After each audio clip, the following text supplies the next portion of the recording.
Hey everyone, there's a new player in the handheld gaming scene, and it's bringing something pretty cool to the table. Pocket One, affordable new gaming handheld launches with modular design.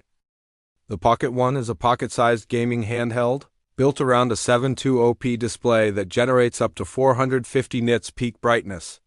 Also, Minilung's handheld supports swappable D-pads and faceplates, unlike its contemporaries.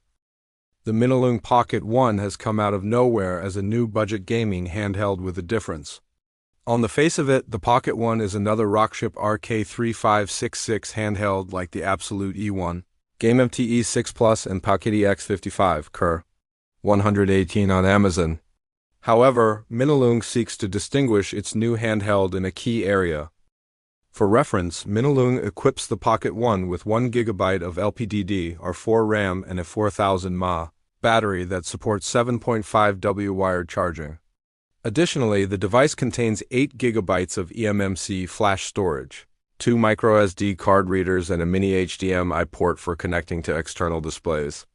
Alternatively, games can be played on the Pocket One's internal IPS display, which outputs at 960 by 720 pixels, with a 4:3 aspect ratio and 450 nits peak brightness.